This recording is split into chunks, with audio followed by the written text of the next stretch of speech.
Saya tekankan kepada pekerja saya hafal bacaan dalam solat. Apa kaitan memahami bacaan dalam solat ya dengan prestasi kerja? Saya mewajibkan staf saya ni memahami bacaan dalam solat.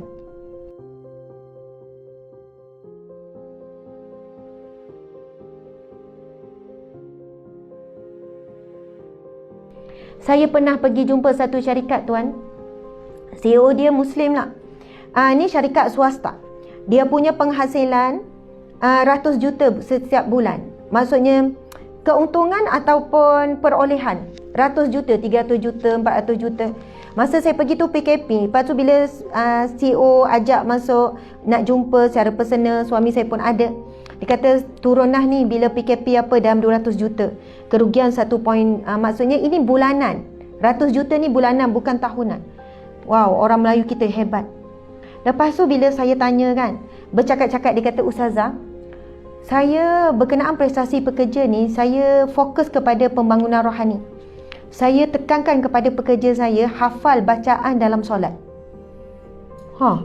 Apa kaitan memahami bacaan dalam solat ya dengan prestasi kerja?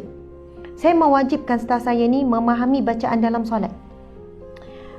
Dan juga saya memberi penekanan kepada staf ini untuk solat berjemaah, lelaki terutamanya dan perempuan pun macam itulah. Kenapa encik beri penekanan untuk memahami bacaan dalam solat? Encik macam ni, yelah buat program tu, buat program ni. Kemudian adalah insentif-insentif tertentu siapa yang tasmik bacaan dalam solat sekian-sekian. Padahal syarikat besar ni, gegasi ni, dapat untung ni. Dia kata, Ustazah, saya dapati dari segi akhlak, adab, prestasi kerja dan rezeki yang Allah beri berganda bila saya bagi fokus tentang solat.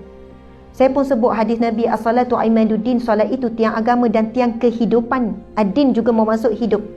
Faman aqamah, siapa yang menegakkannya, mendirikannya dengan betul-betul, faqad aqamad-din, dia sedang menghidup dan mendirikan agama dan kehidupannya. Wa man tarakaha, siapa yang meninggalkan solat, faqad hadamad-din, dia sedang menghancurkan, dia sedang meruntuhkan agama dan kehidupannya. Subhanallah. Dia kata kalau ada seorang staf dia yang tidak solat, sudah tentu akan memberi kesan kepada kerja. Walaupun seorang, walaupun dua orang dalam ratus-ratus staf dia, dia dah rasa itu satu tanggungjawab yang berat. Dia bukan sekadar menjadi ketua untuk di dunia, tetapi ketua untuk bawa sama-sama satu syarikat untuk ke syurga. Subhanallah. Saya tak pasti rutin syarikat Majlis Getah ni macam mana setiap pagi. Kami di syarikat Hijrah Sendian Berhad, pagi tadi pun memang briefing dulu sebelum datang, wajib. Kami ada lebih kurang dalam 80 staf sekarang. Staf yang tetap, yang kita bagi ialah gaji apa, semua tu dalam 60 orang. Kemudian 20 orang tu part time pun sekian-sekian. Dan kita survive sendiri. Sebab syarikat swasta kan, survive sendiri. Bertanggungjawab setiap bulan mencari paling kurang 200,000 untuk cukup gaji APF SOKSO dan sebagainya. Rutin setiap pagi wajib kami baca Al-Quran dengan terjemahan 2 muka surat. Wajib. Semua staf berkumpul satu tempat, wajib. Kalau lambat saja sampai, mereka kena wajib masuk dalam satu tabung RM5. Tapi hari ini saya naikkan jadi RM10. Sebab nak wajibkan semua staf mesti terlibat dengan baca Al-Quran setiap pagi 2 muka surat dengan terjemahan. Kemudian baca Al-Maqsurat semua. Lepas tu ada tazkirah tak lebih dari 5 minit. Memang bergilir semua staff. Walaupun ada yang accountant, ada yang HR, ada yang sekian-sekian. Mereka boleh baca saja pun tak ada masalah. Saya nak kongsi sikit. Ada yang saya dapat daripada page Ustazah Asma. Contohlah, berapa tip untuk Ramadan, tak ada masalah. Sebab apa? Yang memberi peringatan bukan semestinya orang yang cukup syarat. Kita semua cukup syarat untuk beri peringatan. Sebab bila kita beri peringatan, kita dapat peringatan daripada diri sendiri. Subhanallah. Walaupun nampak ambil masa setengah jam setiap pagi.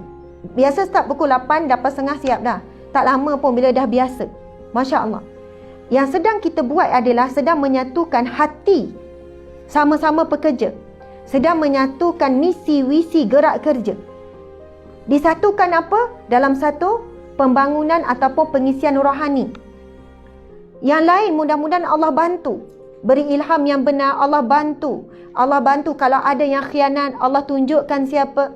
Kalau ada yang tidak jujur, Allah tunjukkan. Sebab apa? Kita mula hari untuk mencari rezeki sama-sama adalah dengan sama-sama bersatu, dalam Al-Quran, bersatu dalam doa Al-Maqsurah, himpunan-himpunan doa.